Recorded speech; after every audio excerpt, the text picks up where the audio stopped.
નમસ્કાર મિત્રો, સ્વાગત છે તમારું અમારી યુટ્યુબ ચેનલમાં। તો મિત્રો, આજના વિડીયોમાં બાગાયત વિભાગની ખેડૂતો માટે એવી અગત્યની 3 યોજના વિશે વાત કરીશું કે જે યોજના અંતર્ગત ખેડૂતોને અલગ અલગ ઘટક માટે સહાય આપવામાં આવી છે।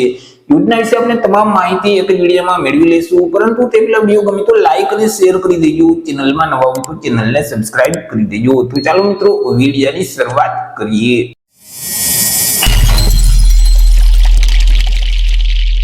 તો મિત્રો, બાગાયતી પાકોનું વાવેતર કરતા જે ખેડૂતો છે તે ખેડૂતોને વિવિધ ઘટક એટલે કે વિવિધ સાધનોની ખરીદી પર સહાય આપવા માટે ગુજરાત સરકારનું જે બાગાયતી વિભાગ છે તેના દ્વારા અલગ અલગ ઘટક માટે અલગ અલગ સહાય યોજના અમલમાં મૂકવામાં આવેલી છે। અને આ જે વિવિધ યોજના છે તેનો લાભ રાજ્યના કોઈ પણ વર્ગના ખેડૂત ખાતેદારોને મળવાપાત્ર થતો હોય છે। એસસી, એસટી, ઓબીસી, ઈડબ્લ્યુએસ કે જનરલ રાજ્યના કોઈ પણ વર્ગના ખેડૂત ખાતેદાર આ જે યોજના છે તે યોજનાનો લાભ મેળવી શકે છે। તેમાંથી મિત્રો મુખ્યત્વે અગત્યની 3 યોજના વિશે આજના વિડીયોમાં આપણે ચર્ચા કરીશું। તેમાં સૌથી પહેલા વાત કરી લેશું જે બોરવેલ સહાય યોજના છે તેના વિશે।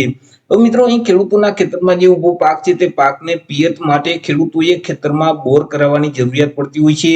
તો ખેડૂતો પોતાના ખેતરમાં બોર કરાવી શકે એટલે કે દાર કરાવી શકે તે હેતુથી ગુજરાત સરકારનું જે બાગાયતી વિભાગ છે તેના દ્વારા બોરવેલ સહાય યોજના અમલમાં મૂકવામાં આવેલી છે।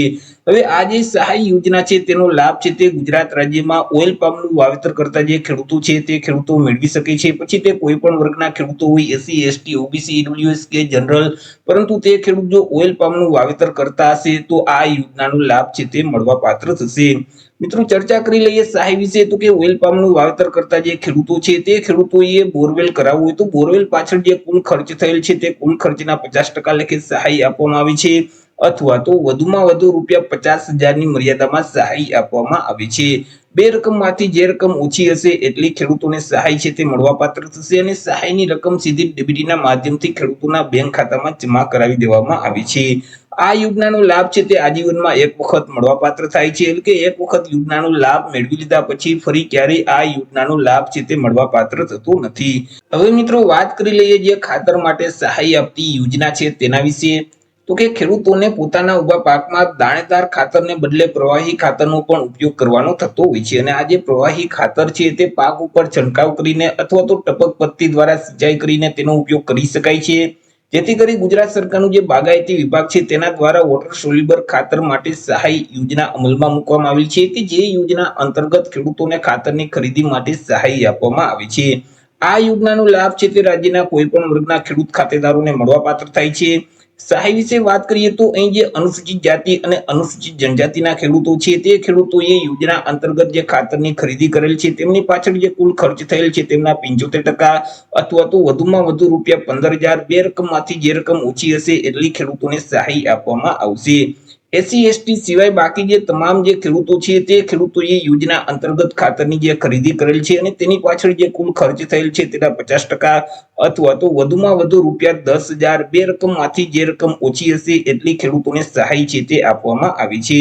એ મિત્રો, એક ખાતર દીઠ વધુમાં વધુ 1 હેક્ટરની મર્યાદામાં અહીં સહાયનો લાભ છે તે મળવાપાત્ર થાય છે। અને ખેડૂતોએ ખાતરની જે ખરીદી છે જ્યારે મિત્રો મંજૂરીનો હુકમ તમને આપવામાં આવે ત્યાર પછી તમારે ખાતરની ખરીદી કરવાની રહેશે।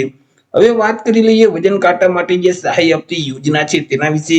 તો કે બાગાયતી પાકોનું વાવેતર કરતા જે ખેડૂતો છે તે ખેડૂતોએ પાકની લણણી કર્યા પછી અલગ અલગ પ્રકારના સાધનોની જરૂરિયાત પડતી હોય છે। તો આ સાધનોમાં સહાય આપવા માટે ગુજરાત સરકારનું જે બાગાયતી વિભાગ છે તો તેના દ્વારા પોસ્ટ હાર્વેસ્ટ મેનેજમેન્ટના સાધનો માટે સહાય યોજના અમલમાં મૂકવામાં આવેલી છે કે જે યોજના અંતર્ગત અલગ અલગ પ્રકારના સાધનોની ખરીદી માટે સહાય આપવામાં આવે છે। તેમાં વજન કાંટાની ખરીદી માટે પણ ખેડૂતોને સહાય છે તે આપવામાં આવે છે।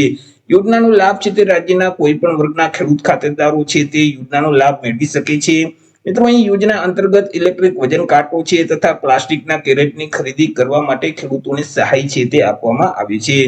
આ યોજના અંતર્ગત અનુસૂચિત જાતિ અને અનુસૂચિત જનજાતિના ખેડૂતો છે એટલે કે એસસી અને એસટી કેટેગરીના જે ખેડૂતો છે તે ખેડૂતોએ જે વજન કાંટાની ખરીદી કરેલ છે તેમની પાછળ જે કુલ ખર્ચ થયેલ છે તેમના 75% અથવા તો વધુમાં વધુ રૂપિયા 7,500ની મર્યાદામાં સહાય આપવામાં આવે છે। એસસી, એસટી સિવાય બાકી જે સામાન્ય ખેડૂતો છે તે ખેડૂતોએ જે વજન કાંટાની ખરીદી કરેલ છે અને તેની પાછળ જે કુલ ખર્ચ થયેલ છે તેના 50% અથવા તો વધુમાં વધુ રૂપિયા 5,000, બે રકમમાંથી જે રકમ ઓછી હશે એટલી ખેડૂતોને સહાય છે તે આપવામાં આવે છે। યોજનાનો લાભ છે તે દર 5 વર્ષમાં એક વખત મળવાપાત્ર થતો હોય છે। હવે મિત્રો વાત કરી લઈએ આ જે યોજના છે તે વિવિધ યોજનામાં લાભ મેળવવા માટે અરજી કઈ જગ્યાએ તમારે કરવાની હોય છે તો કે વર્ષ 2026 માટે અરજી ફોર્મ શરૂ કરી દેવામાં આવેલા છે। યોજનાનો લાભ મેળવવા માટે ખેડૂતોએ ઓનલાઈન અરજી ફોર્મ ભરવાનું હોય છે। ઓનલાઈન અરજી ફોર્મ જે આઈ ખેડૂતનું પોર્ટલ છે એટલે કે iKhedoot.gujarat.gov.in નામની જે વેબસાઇટ છે તે વેબસાઇટ ઉપર જઈ તમારે ઓનલાઈન અરજી કરી દેવાની રહેશે। 27/3/2026 થી અરજી ફોર્મ શરૂ કરવામાં આવેલા છે અને 26/4/2026 સુધી તમે ઓનલાઈન અરજી ફોર્મ ભરી શકશો।